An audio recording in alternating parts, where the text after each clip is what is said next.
Hello and welcome to an inside look into how Portworx built an IDP. Today's webinar is sponsored by Portworx and produced by Actual Tech Media. My name is Scott Becker. I'm here from Actual Tech and I'm excited to be your moderator for this special event. Now, before we get to today's great content, we have 4 housekeeping items that will help you get the most out of this session. First off, we want this to be an informative event for you, so we encourage any questions in the questions box in your webinar control panel. Not only will we have team members responding to questions during the live event, but we'll also have a dedicated Q&A session at the end of the presentation where we'll discuss in greater detail some of the top questions that you ask. The Q&A panel is also the place to let us know about any technical issues that you might experience. So a browser refresh will fix most audio, video, or slide advancement issues. But if that doesn't work, just let us know there in the Q&A and we'll provide further technical assistance. Now, next, in the handout section of your webinar control panel, you'll find that we're offering several resources. I'd especially like to call your attention to a link to get started with Portworx. There are also some links labeled ATM, which stands for Actual Tech Media. One of those is the ATM Decisions Group, which is a panel of IT decision makers that you can apply to join to participate in some more in-depth events and other opportunities. Also, there's a link to the ATM Event Center, which has our calendar of more upcoming events like this one. So I encourage you to access all of those resources now and share them with your friends and colleagues. Now, at the end of this webinar event, we will be awarding a $250 Amazon gift card to one lucky registrant. Of course, you must be in attendance during the live event to qualify for the prize. Official terms and conditions of that prize drawing can be found in the handout section. Just scroll to the bottom and you'll find the link with the details there. So with that housekeeping out of the way, it's my pleasure to introduce you to our 3 speakers from Portworx today. We have Eric Shanks, a Principal Technical Marketing Manager. We have Rajan Yadav, who's Director of Engineering. And we have Charuduth Gopal, who's a Platform Engineer. So I'm going to turn things over to Eric to get us going. Eric, take it away. Thank you for joining us for this webinar. I'm Eric Shanks. I'm a Principal Technical Marketing Manager. And I'll be your host today for our webinar. We're going to be talking about how Portworx by Pure Storage built our own internal developer platform. But I am not the star of today's show. The stars of today's show are both Rajan and Charu. Rajan, would you like to introduce yourself? Tell us a little bit about it. Thank you, Eric, and really excited to be here. Great to meet everybody. My name is Rajan. I'm the Engineering Director at Portworx by Pure Storage. My team and I, we are responsible for releasing the Portworx line of products with high quality. So I oversee quality, engineering, DevOps, and infrastructure services, as well as DevSecOps. A little bit about me. I've been with the Pure team for a little over 3 years now, and it's been a really fun ride. Thanks, Rajan. And Charu? Hey, folks. Myself, Charuduth. I've been working with Rajan, and I'm the architect for the DevOps and the engineering team for the Portworx organization. Pretty much been working on engineering efficiency from the last 7 years and excited for this talk. Thank you, Charu. We also have Jessica Christensen that is helping us backstage with some things around question and answers. Just wanted to give a shout to her. Thank you for all you've done to get this webinar up and running.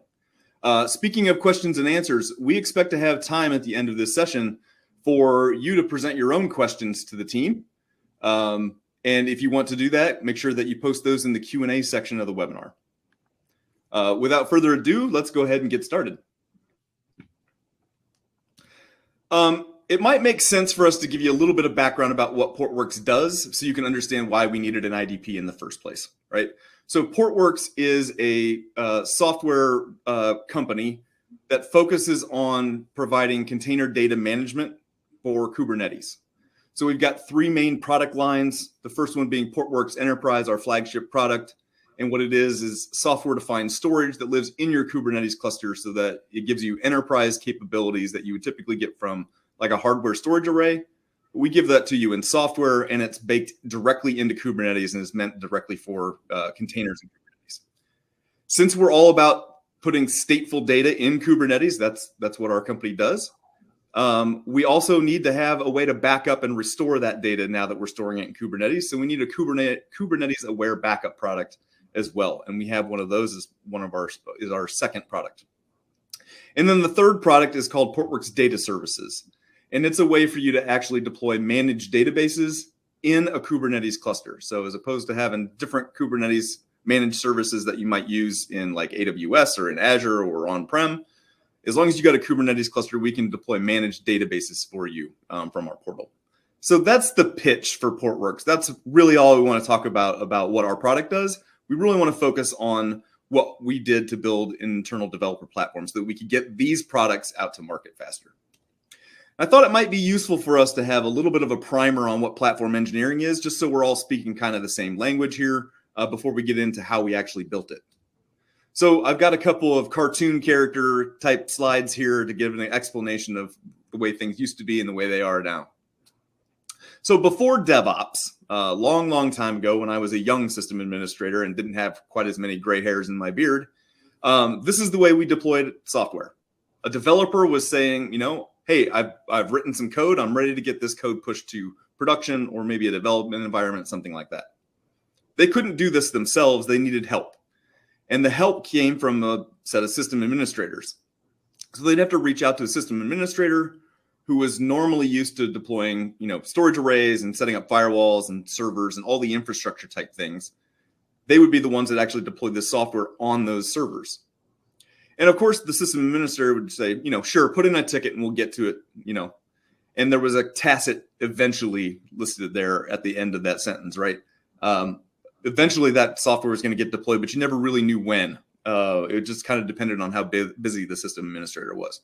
It wasn't great.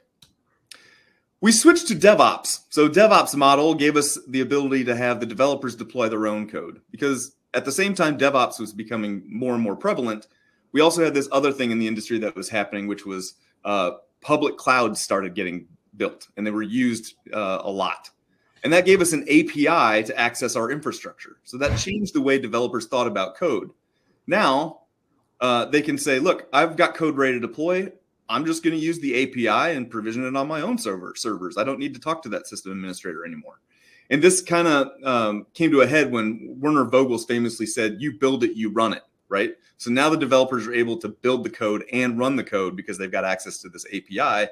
They didn't have to talk to somebody else. So they started doing this. And the system administrators were still there, but they would say, look, hey, don't forget, you got to do all the corporate compliance stuff when you deploy your code, right? You've got availability to think about, disaster recovery.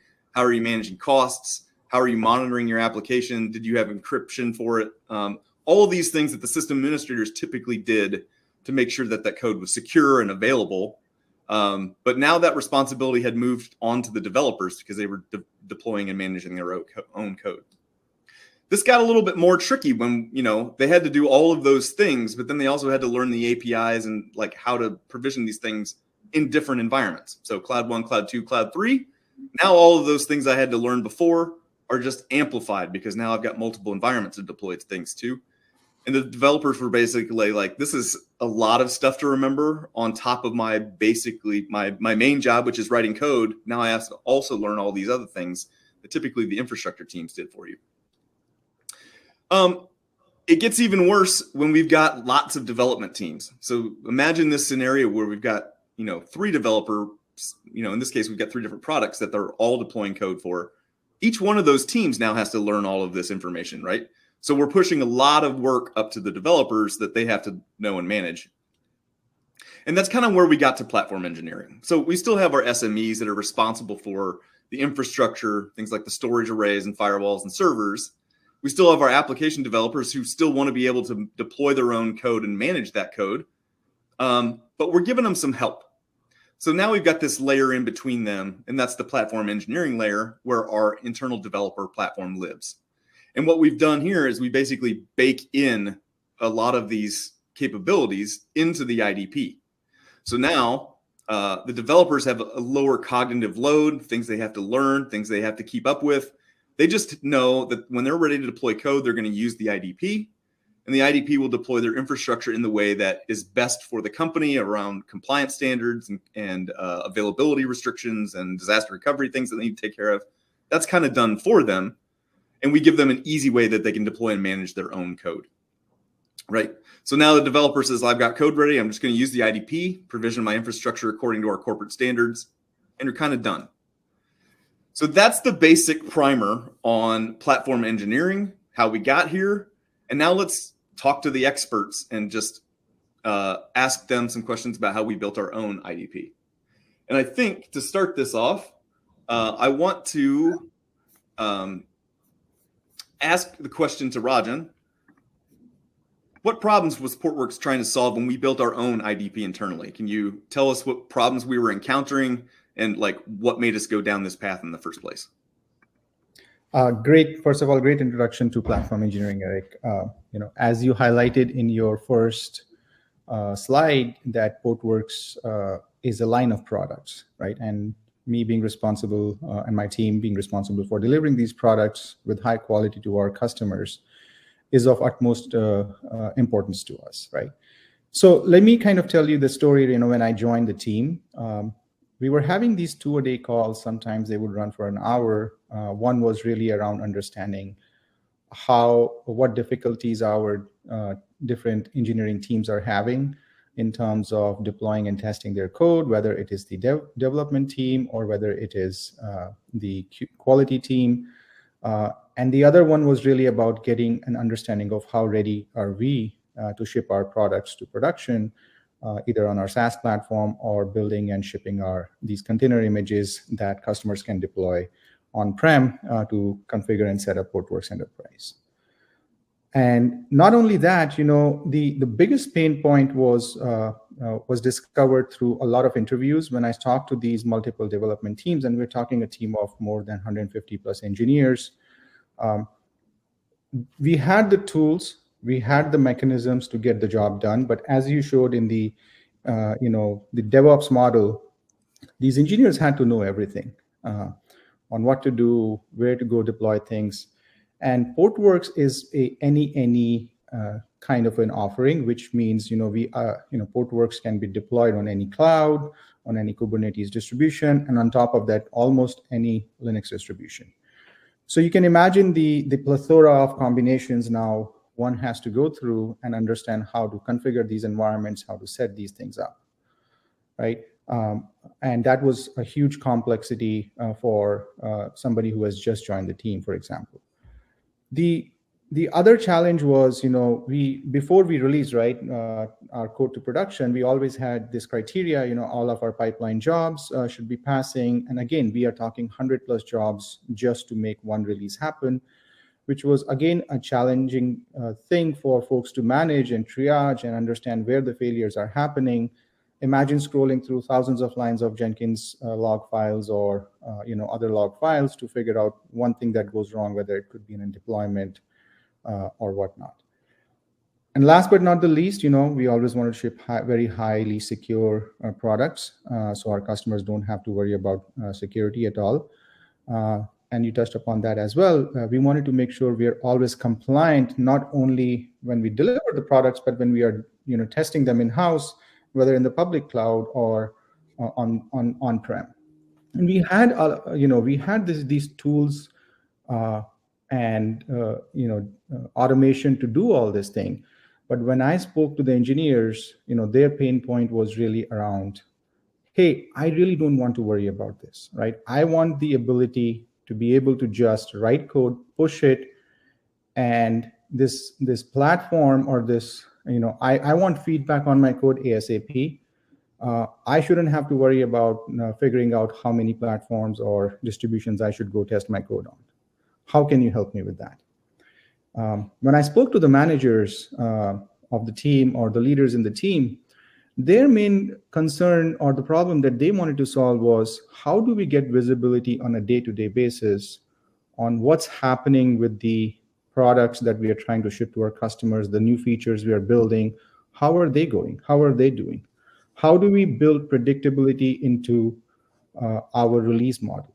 So our sales team or product managers can go and give predictable dates to our customers, like, yep, you're going to get this feature by this time. Right. And we looked around, and what we really came up with, what that told me was, we need this control center, right? Like, when you have these traffic management systems, or when you're running these large, like the Super Bowl is coming up, right? So you have this control center where you have information around almost everything that's happening during the game. And we imagine that, like, how can we bring all of this together so our developers do not have to leave that platform at any given point of time, from the time they stop writing code to the time it's pushed to production? How do we provide this ability to our leaders and the dev and QA managers to be able to get the pulse of how things are going in terms of the code, making it through the different stages of the pipeline? And while doing all of this, how do we stay compliant with the company's best practices around deploying secure codes and secure environments in public clouds as well as an on-prem? And we had a lot of on-prem infrastructure. So we wanted, we thought about, like, why can't we provide a public cloud-like experience to our engineers as well? And that was the beginning of our journey, where we thought of building this control center. Awesome. Can you give us a little bit of a feel for the scale or the scope of this? Like, how many? I know we talked about we have 3 main products, but how many teams are we supporting, or how many developers are we really supporting? Yeah, so when I started with the team, we were 8 different teams. We were at 100 odd engineers. The team has grown to 150 plus engineers now. It was only 2 product offerings. Then we added Portworx Data Services, so that increased the complexity and the interoperability of what we need to build, ship, and test. It's a large initiative, as well as the scale is really about, as I mentioned, right, the complexity of the testing matrix. When you support any scale, any cloud, any distribution, we're talking like 50 plus kernels from these different whether it's Linux kernels or multiple Kubernetes distributions, and then any cloud. Thank you. Appreciate that. That does make sense.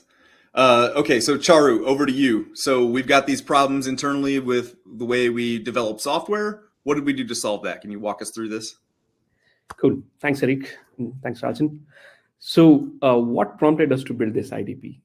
Before we even get started, as Rajan was saying, right, we started doing this interviews. We started talking to folks internally and try to understand what is the problem, right? And based on that, we came up with an expectation matrix.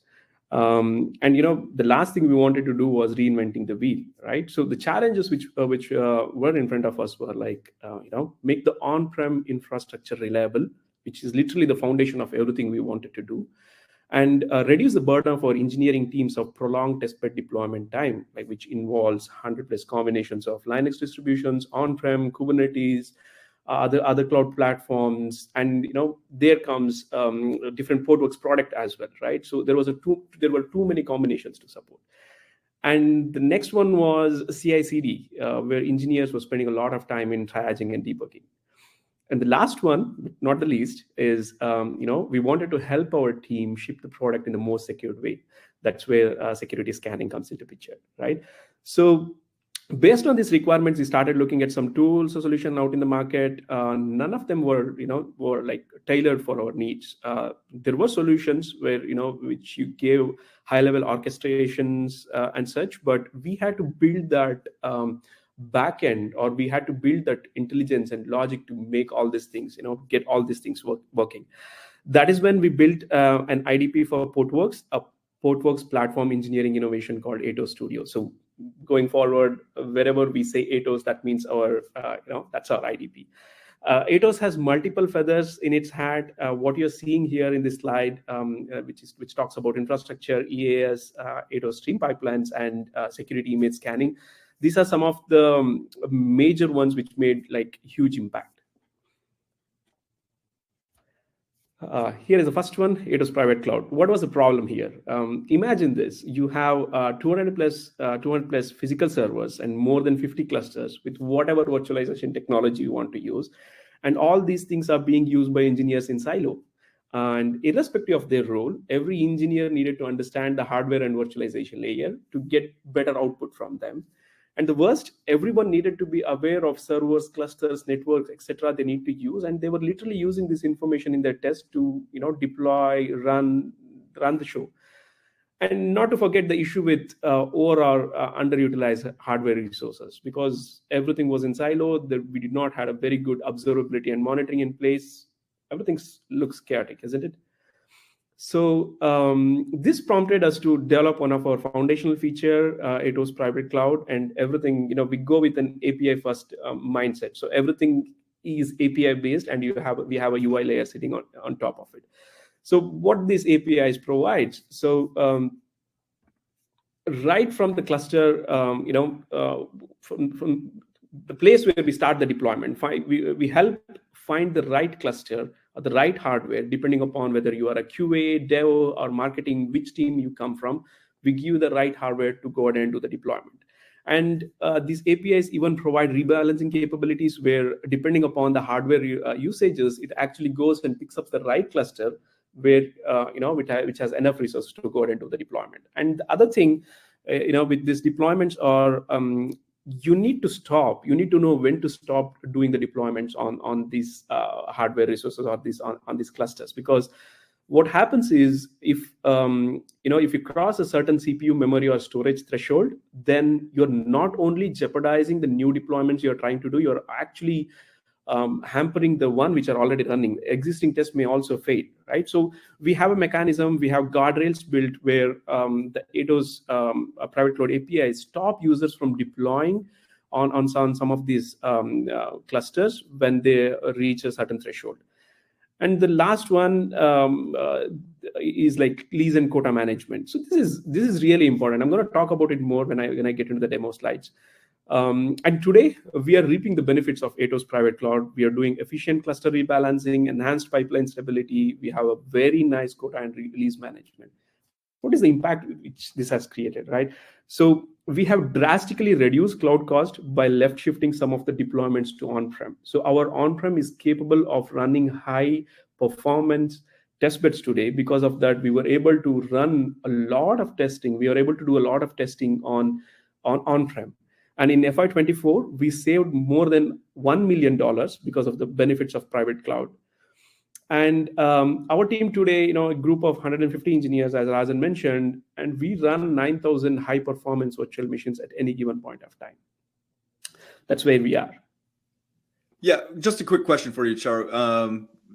In your first benefit, you said we saved $1 million, I think. Mm-hmm. You might have gone on to the next slide. I'm not sure. I was wondering where that cost savings predominantly came from. Is this from moving stuff on-prem? Is this doing it more efficiently on-prem? Or is this based on those quotas? Like, where did that money come from? So it is a combination of it is a combination of saving the resources based on lease and quota management, and also making sure that we use our hardware efficiently, so that there were some hardware which was not being used properly at all. So instead of going and buying this new hardware out from the market, we repurposed this and used it in a better way, and we made this direct saving of $1 million, which we would have ended up going buying new hardware. Makes sense. Thank you. Yeah, and to add to what Charu said, I definitely can agree to us not having the need to continue to buy more and more hardware because we are utilizing the existing one more efficiently. The other is, sometimes there was no need for us to go do high scale testing in the cloud. The only reason some of our teams are doing it was because they didn't have a reliable on-prem infrastructure, so we were able to move such workloads on-prem once we had this better private cloud-like experience. Makes sense. Thank you, Charu.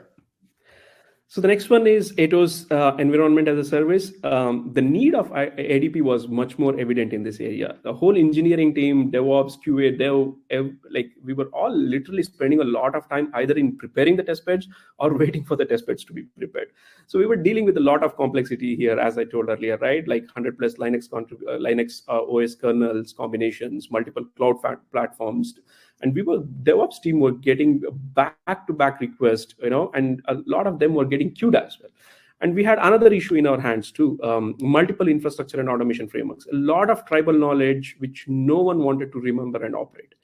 So side effect of this, as any smart engineer would do, dev and QA folks, they got approval from managers and they started moving to cloud for deploying these Kubernetes clusters and test beds, right? Because on-prem was not reliable and deployments used to take very long time because of this complex, some of the complex frameworks we had.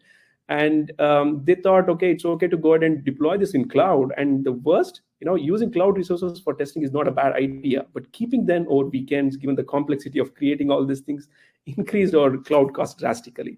So that's when we came up with this solution, EAS. Today with Atos EAS, we have the self-service model where everyone can come deploy the test beds on demand without any tickets, without any manual intervention.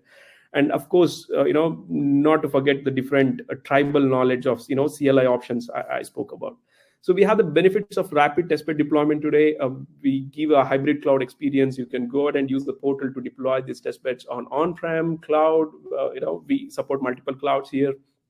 And we have come up with an approval-based mechanism where anybody who wants to do a cloud deployment, see what happens is with great power comes great responsibilities, right? So people had this one-click deployment of going and deploying in cloud. So everybody started doing this, then that will also impact in a negative way, right? So that's where we came up with an approval-based mechanism where for every cloud deployment, there is a message which goes to the manager. It probably take 10 seconds for the managers to look at the message and hit on a button so that the deployment will get approved and we go ahead and complete the deployment. This is just to make sure that the team, manager, and everybody is responsible and aware of what's going on, right? Coming to the impact, we have saved approximately 15,000 engineering hours in the last 8 months. That's when EAS was, went live. And we have eliminated the ticketing process. And today the DevOps team is spending time in new innovation and new initiatives rather than working on, creating the setup and such. And also with EAS and with the help of private cloud, we have reduced the cloud cost by more than 50% in FY24, compared to the previous years.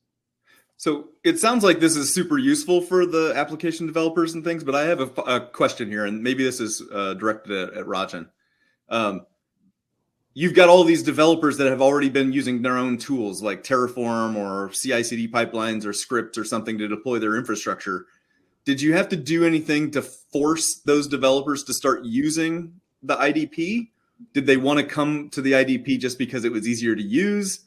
And I'm also wondering if you had to do any prodding with leadership to get leadership buy-in to actually use an IDP or something like this. Maybe you can talk to how we got people to start embracing the IDP.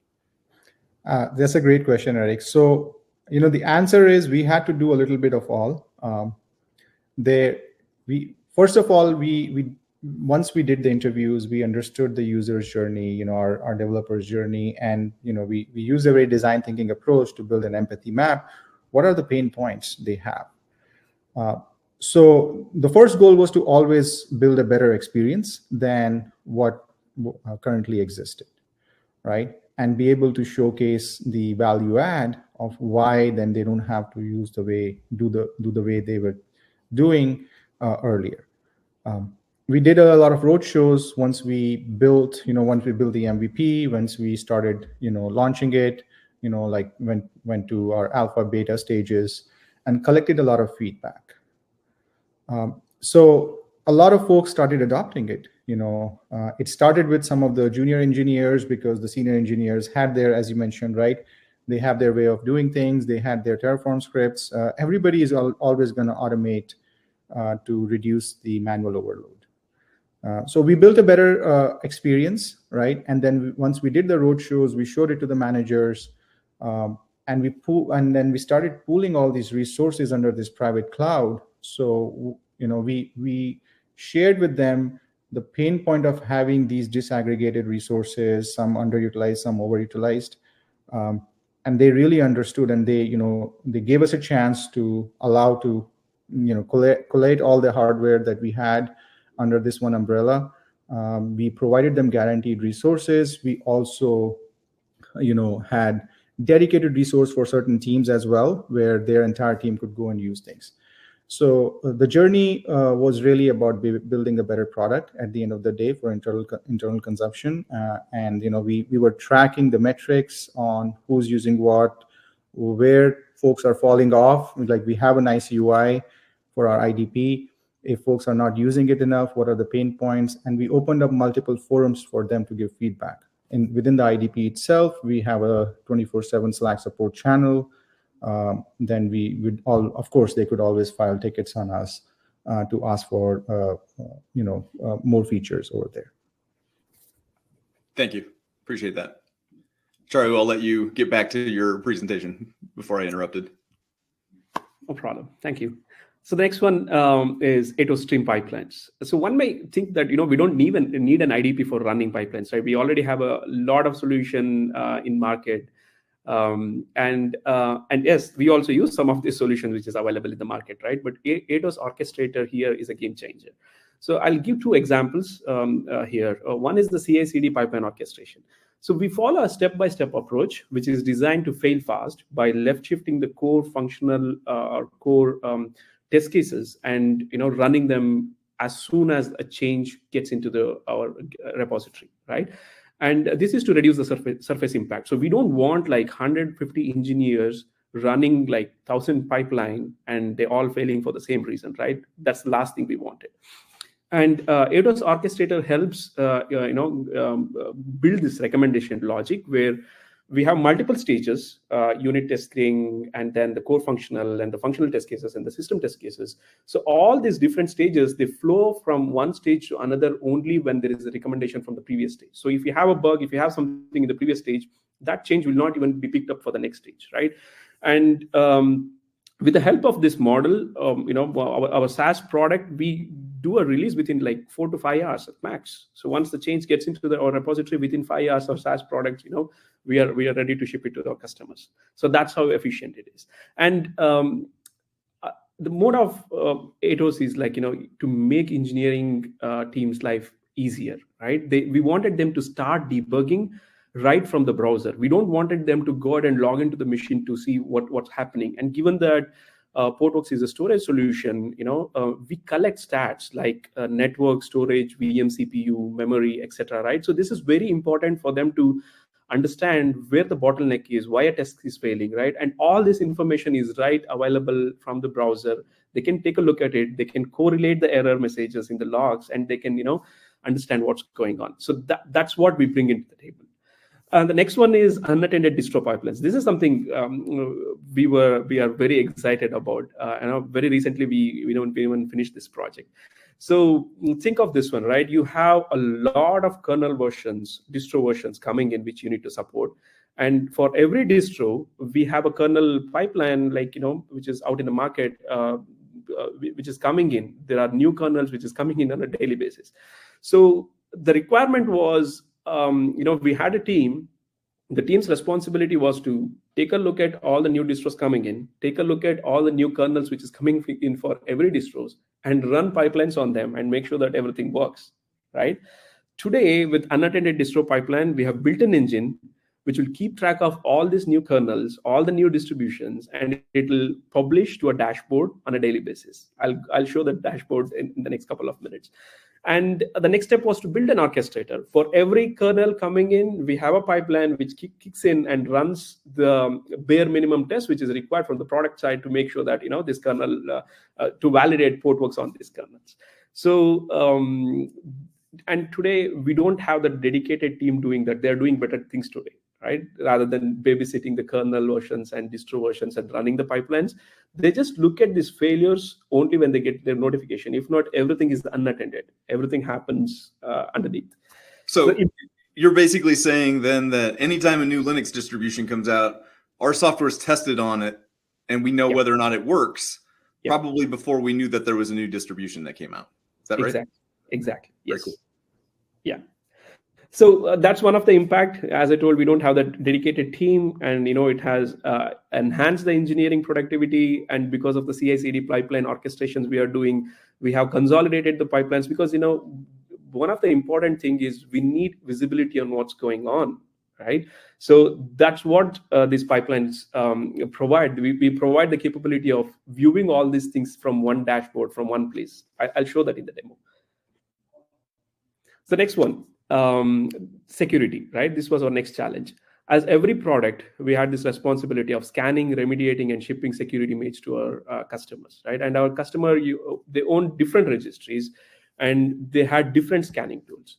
And also our compliance and governance team, they wanted us to track the SBOM for every release, like for all the Portworx products, which was literally manually impossible given that we do 25 releases per year and we use like 100 plus open source packages, right? And coming to our development team, poor guys, their requirement was very simple. They wanted a simplified process and a single pane of glass where they can see all the scanning results and eliminate the false positives and give fine-grained reports to point to them in the right direction. Because the problem with them was they were going and building this new product, new software, and there are multiple, as I told, our customers are using multiple registries, marketplace, multiple tools. They had to run this in multiple places, right? And again, we had a team. They were literally doing all this scanning, triaging, and remediation, and then giving a report to our developers and management. And it used to take 5 to 7 days. And again, this came with a lot of false positives as well, right?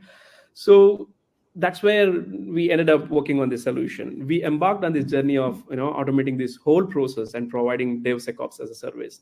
We use multiple industry standard tools, which avoids false positive, and also providing the capability of viewing all these things from one place. Impact. Today we have the ability to perform on-demand scans, not just by the engineers. It can even the release management team, leaders, anybody can go ahead and do this 1 or 2 click scans. And this takes 30 minutes. This literally takes 30 minutes to complete instead of 5 to 7 days. Yeah. That's what we bring into the table. Yeah, I'd like to add something here too, Eric, right? The reason we use multiple tools in-house is because, you can imagine, different companies, they all have their choice of tools, whether it's like a Palo Alto Networks or Lacework or Aquasec or cloud providers. And why they wouldn't even allow, downloading an image if a vulnerability is found in the image, even with a score of like 7 sometimes, right? So that was one thing. Now, the other challenge here was that once you run the scans from these tools are really good at telling you like, yeah, these are all the packages that have these vulnerabilities, but they're getting better. Some tell like, yeah, these vulnerabilities are fixable because there's a community fix available on these open source packages. They still have these different scoring systems sometimes. One tool or one scanner will give a very critical score to the same package, whereas the other one would not.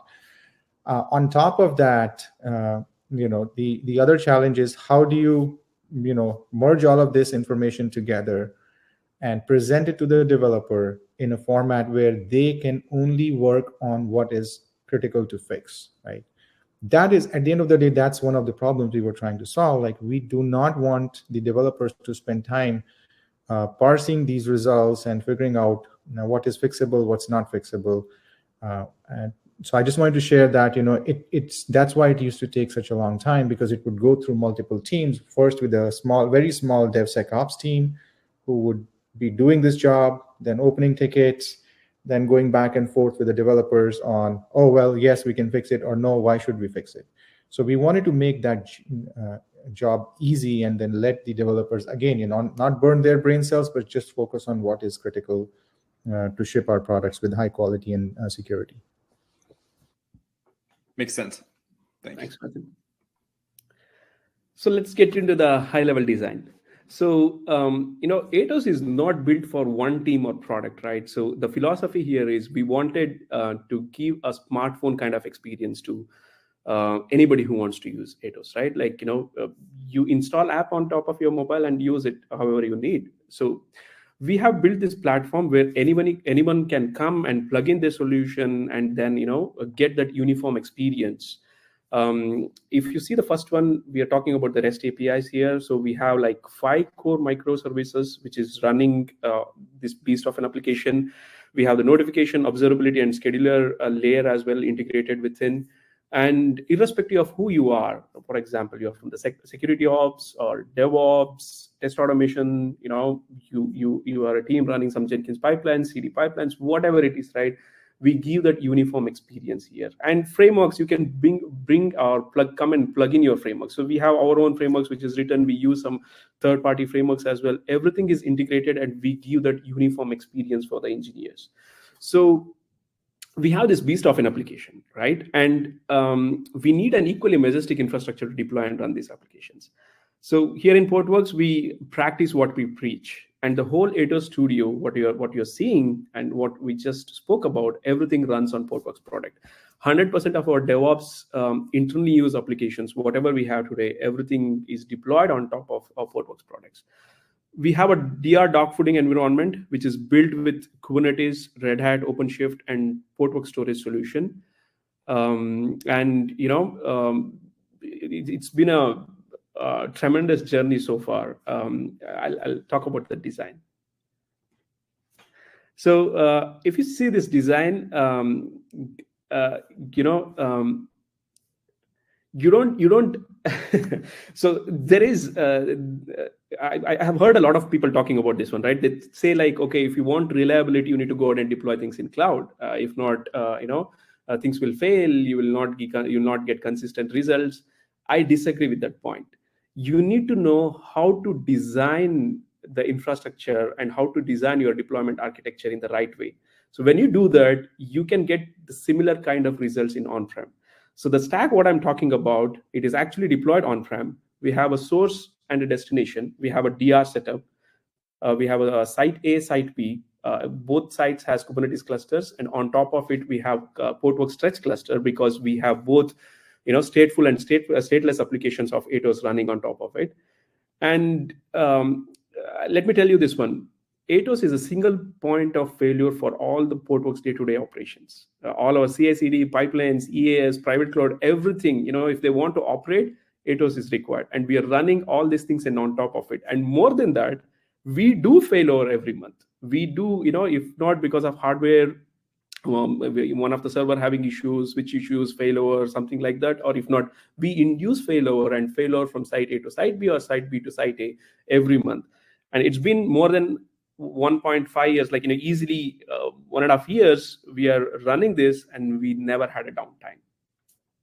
Yeah, so for our audience members that may be not familiar with Portworx, this is actually our flagship enterprise product. So in the slide you've got up with the deployment architecture, we've got two different Kubernetes clusters that are in different sites that are less than 10 milliseconds of round trip latency between them.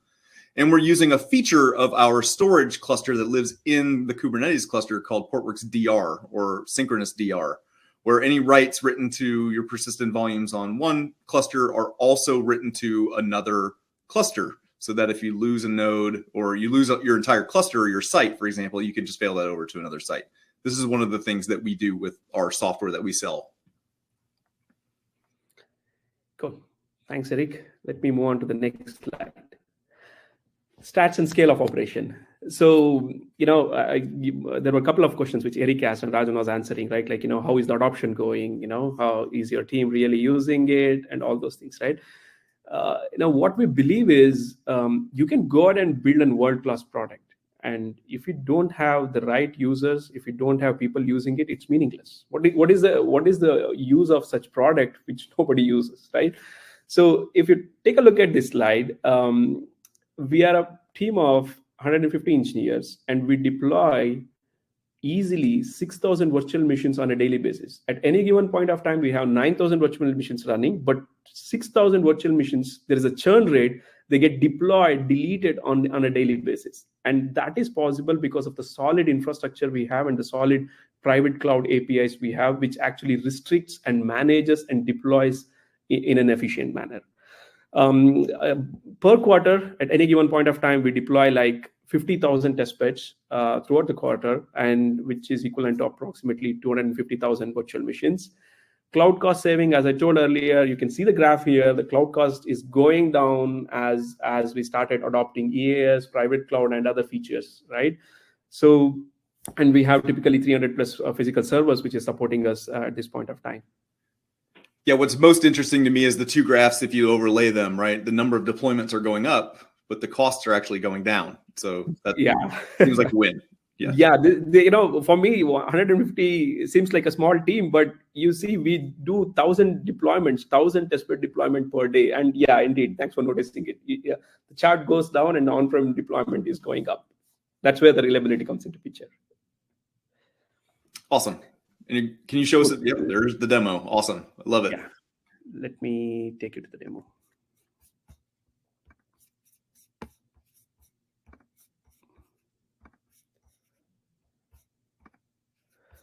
Just give me 1 second. Okay, I hope you are able to see my screen. Looks good. So, yeah, this is our portal, right? Anybody can come and they can, start deploying a testbed. The experience is very simple. Go ahead and click this button. You can select the product and you can select what kind of platform you want to use, right? Whether it is on-prem, AWS, GK, AKS, whatever it is. And then let's say that I want to do setup and install Kubernetes and get Portworx installed on top of it, right?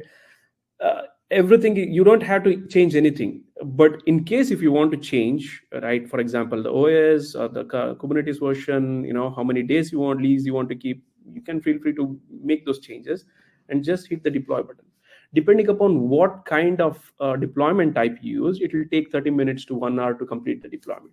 For the benefit of this demo, I have picked up this example, which is the same where, we have the Kubernetes setup completed, right? So Atos makes it very easy and simple for anybody to come and manage their testbed. So it gives information about who deployed for what product, what branch we are using, all this information, right? And the most important thing is if you go ahead and expand the testbed section, it gives information about what is this testbed, like how many virtual machines are there on this, what is the server cluster data center being used, and when it's going to expire, right? All this information. So this has Kubernetes installed, you have the kubeconfig available. And let's say you want to extend the lease, you can hit this button and go ahead and extend the lease anytime you need. And you want to whitelist a testbed, you can whitelist a testbed. So why do we have this whitelist testbed feature is we have this long running test cases where we have the longevity team, they run tests for like 2 months, 3 months. We don't want to delete those testbeds. We want to keep the testbeds for a very long time. So we have given this capability for folks to go ahead and whitelist the testbed and keep for long time, so that our reapers, which is the lease and quota management as part of that, right? We have a reaper running. Those reaper ignore this whitelisted testbed.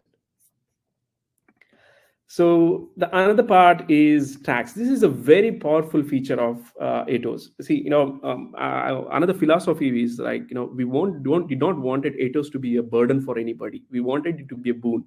So all our frameworks are integrated such that we mine this information, we pull this data about what is the kind of deployment you have, what is the container runtime, what is the kernel version, and what is the Kubernetes version, all such things. So tomorrow, when the management comes to me and asks, like, can you give me a report of how many Kubernetes deployments you did, how many passed, how many failed, how many Portworx, what are the different Portworx we tested over the last 24 hours? We can go generate all such data within just click of a button. That's the power of Atos.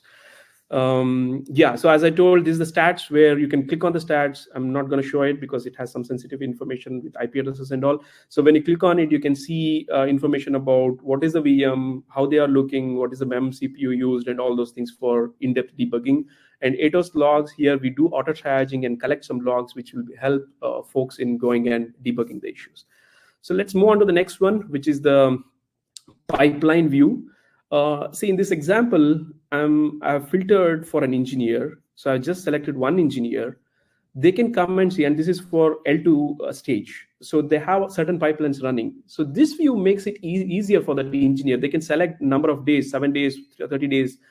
They'll get a view of all their pipelines in one place. How many passed, how many failed, and we make it very easy. We have different legends. What we say is, if something has failed with infra error, don't even look at it. That's the responsibility of the DevOps team. If it has failed because of some other reason, we want them to triage it. You are seeing 2 colors here. That means that it has failed, but somebody has triaged the run. This is where it is very handy for the management to come and see how their team are, looking at the pipelines, whether they are really doing the triage, tracking the bugs. They get all this information from this view. And this is one more product we have, PDS, Portworx Data Services, and you can look at the pipeline here. They run these pipelines on a daily basis, and you are seeing some red failures here. We don't, our motto is not to make this pipeline green all the time. Our motto is not to show green pipelines all the time. Our motto is to make sure that the changes are coming in and we catch the bugs as soon as possible. So the responsibility of the engineering team is to go and make sure that once the failure comes, go fix it and make it stable. That's what you're seeing here. Yeah, Rajan, you're about to say something. Right. So I think I just wanted to add here, Eric, as I was saying earlier, right? This is the control center that serves those different personas and teams and engineers, all the way from your freshly joined engineer to the manager and the VP. It makes their job easy. You see the legend and all, right, where they don't have to even worry about triaging a failure if it falls into the category of installation or infrastructure issues. And this all came from the feedback, so that they can, from these engineers, so they have to spend less and less time in worrying about the infrastructure issues. Yeah, I think I was originally expecting this to look a lot like a CI/CD pipeline, but it looks like we're doing all the things that you're doing after the deployment. That's super important for us, which is awesome. I love it. Cool. I'll take another couple of minutes before we take the question and answers. So the next one is the private cloud. So this view, this is where folks, they can come and manage the test beds. We have a quota for how many test beds our engineer deploy as well. So we support only 4. At any given point of time, an engineer need more than 4 test beds. They have to delete the old ones and deploy new ones. This is to make sure that everybody gets an opportunity to go deploy the test beds as and when they need. And another important thing is, let's say my manager wants to see what's going on under his team, right? Like what is the number of deployments happening? They'll get the report as well. So if you see here under Rajan, we have 944 active test beds and approximately 4,400 VMs up and running. So this gives an understanding of how the team is doing depending upon the product, where they are using it. You can choose between different cloud as well, like where and all we are deploying, IBM, EKS, AKS, GKE, whatever it is. You can select and see how the deployments are going on. So there's a lot to cover. Okay. So this is a distro dashboard. This is what I was talking about. For every kernel, whenever there is a new kernel, the entry comes and sits here and we automatically run.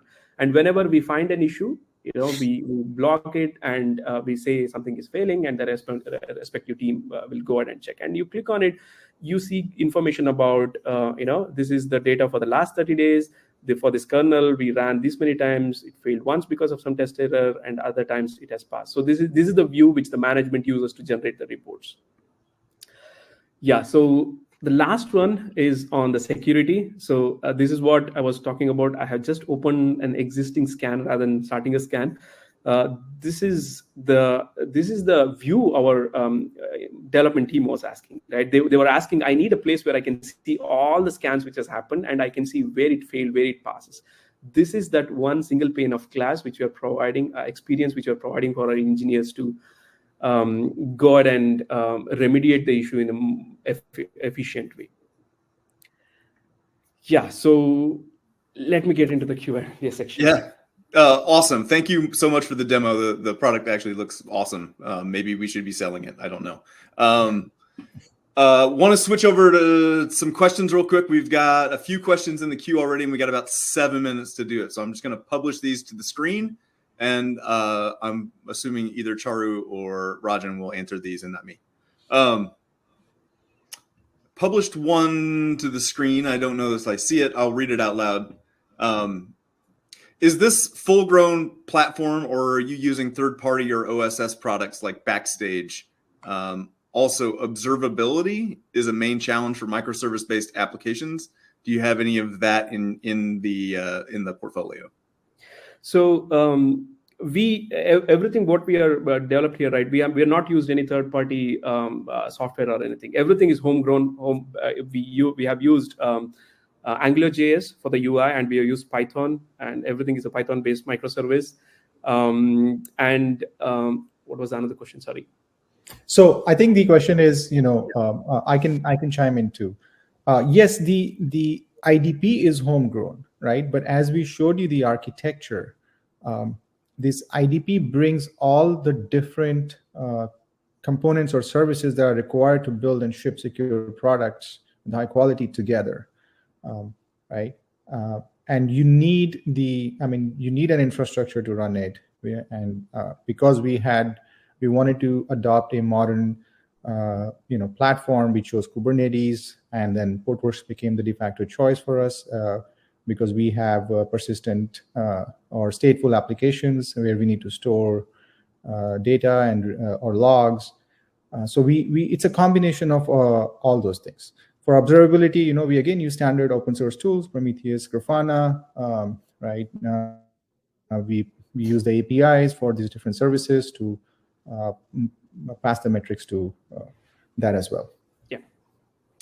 So another question that came in, one of the challenges identified in building an IDP is vendor lock-in. Besides diversifying architecture platforms, can using open source alternatives also make an impact? Yeah, as Charu mentioned, right? We use open source components. We use open source components to build our IDP. We use one of the most famous programming languages, Python, to build these microservices. We are using the open source MongoDB, we are using the Portworx data services, but you can use any database, NoSQL, or even you can use SQL if you want. So it really depends on the use case and how far do you want to take your IDP. Yeah, and change is inevitable, right? Change is constant. So for example, we support some cloud deployments. Whenever there is a changes which is done on the cloud provider side, right, we have to go ahead and update our automation to make sure that things work. So that's a continuous process, and that will happen always. Yeah, one thing we didn't touch upon is we have a CI/CD for this IDP platform itself, right? Yeah. So we also have like a CI/CD pipeline or this ATOS stream pipeline to test the IDP code itself. So we make sure that nothing is broken when our customers wake up in the morning and they're having their coffee and then just click on environment as a service, for example. And I think you answered the next question, which is, what do you do when the provider makes a change? And I think we're saying there's always going to be change to the IDP. Someone's got to manage that. So you're going to have to keep up with those updates as well. Hopefully the cloud providers aren't changing things too often. Yes, it happens though. We have seen backward compatibility breaking, right, in the APIs and all. And the best, we also use best software engineering practices there, where we have continuous unit testing, functional testing for our platform itself.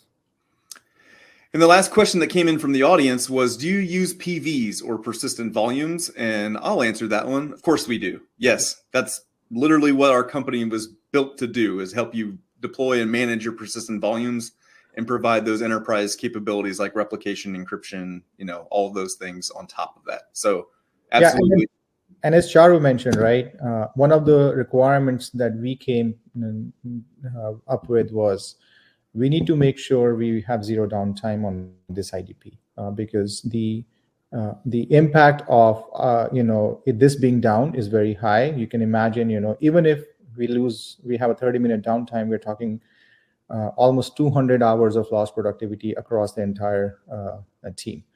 So that's why we used the synchronous DR or the Metro DR functionality of Portworx Enterprise, because these PVs and all, they are replicated in real time, and the failover happens within milliseconds. So there is zero impact to the developer at the end of the day in order to get their job done. Awesome. Well, thank you guys both for your help with setting up this webinar and telling us about the IDP that you built. What might be more interesting to our audience is actually not how we use our IDP, but how some of our customers are using Portworx in their IDPs to do platform engineering. If you scan this QR code that's on the slide that's being showed currently, this takes you to a video of our general manager, Murli, talking to Ford about how they use platform engineering, and they're using our software underneath to help with that as well. So that might be interesting to the audience. Also, if you're looking for more information about Portworx and the types of things that we do, check out the IDC Spotlight. IDC just came out with their new analyst rankings of container data management, and you're going to see Pure and Portworx at the top of that list. But go and check that out if that might be interesting to you. Or go check out the blogs on our website. You can see some of the things I've written. Maybe you like those. I don't know. And then we've also got some demos on YouTube. So if you look for the Portworx channel on YouTube, there's a whole list of light boards and walkthroughs and all kinds of things about our products as well. So maybe that's also a bit interesting.